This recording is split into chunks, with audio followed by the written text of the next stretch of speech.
Bring it back.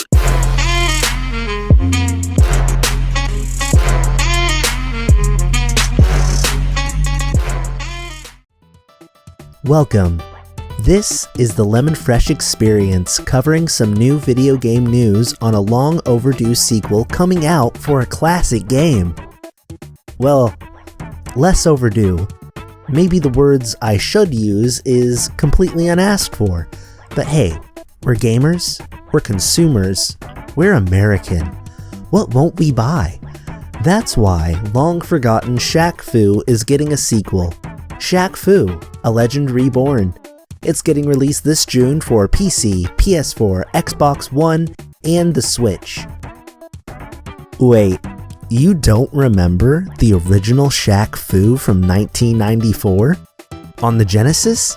Game Gear? Game Boy? Super Nintendo? I can't say I blame you. Here's a clip of some gameplay to show you what you're missing out on.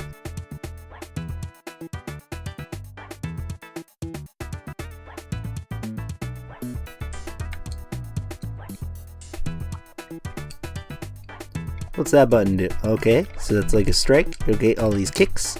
How do you do that? How do you do the jump for? How do you do a forward jump? How do you do that? How do you do a forward jump? How do you do your forward jump? You do the forward. Why? Stop hitting me. I just want to. How do you block? Ugh. So yeah. It's honestly not the worst game I've ever played. It has some qualities about it that make me feel like its constant status in top 10 worst games of all times list is a pretty bad exaggeration, but it's by no means a must-play. This is coming from a guy that can get really into a good fighting game, but not so much an unbalanced mess. Shaq Fu, A Legend Reborn is a 3D side-scrolling beat-em-up, which might be the fresh outlook on their old title needed for a real revival. You play as Shaq, a prophesized warrior defeating hordes of enemies until eventually defeating a boss based on some other celebrity.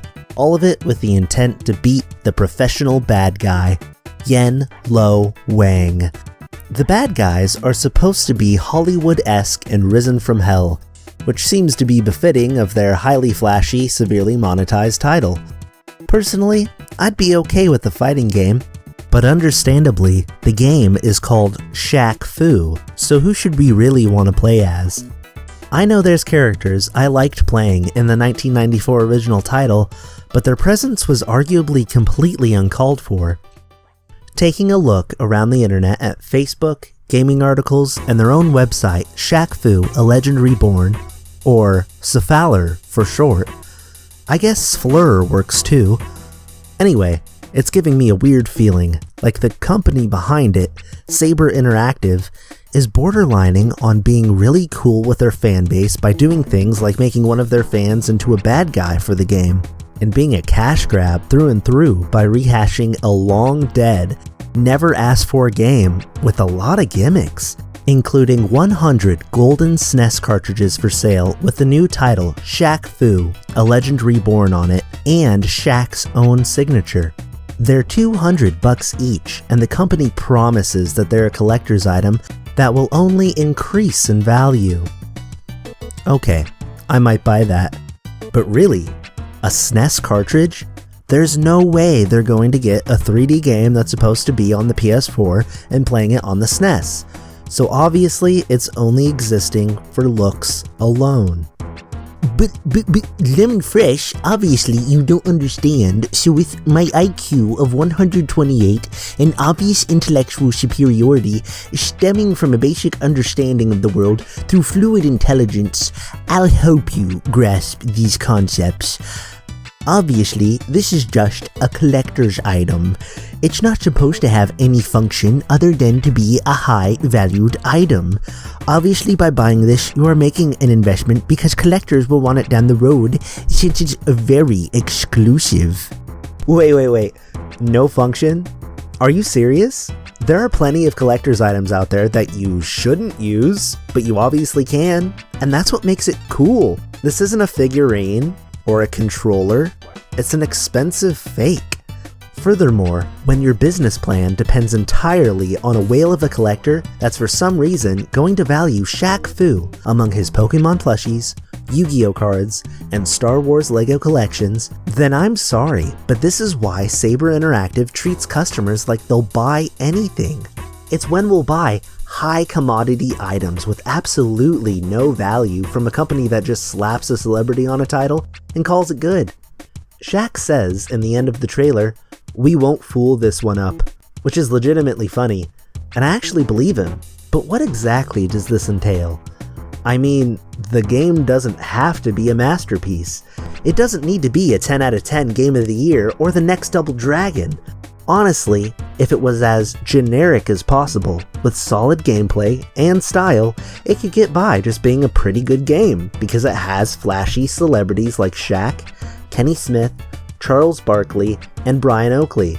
The company itself would probably sell enough games, getting itself out of the red from all the failed release dates, and maybe get some people interested in some upcoming title after that.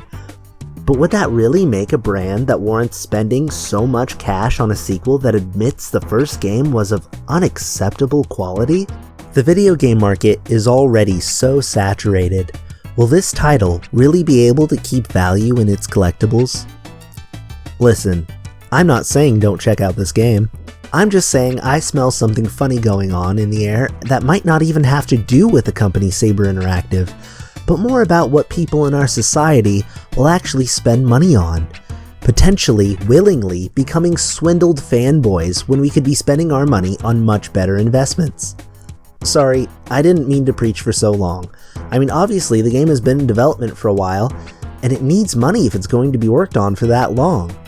To be fair, Saber Interactive said that the cartridges were for people that wanted to invest in the game further as it developed, but didn't want to get the same pre-order rewards they'd potentially get for investing twice. In regards to how long it's been in development for, I think that it was announced in 2014. If it was earlier, it wasn't by much. Souffleur was actually supposed to be close to finished by the end of 2016, but some world happenings happened that probably made them uncomfortable releasing their story, so they had to redo entire parts of their gameplay and rework their story.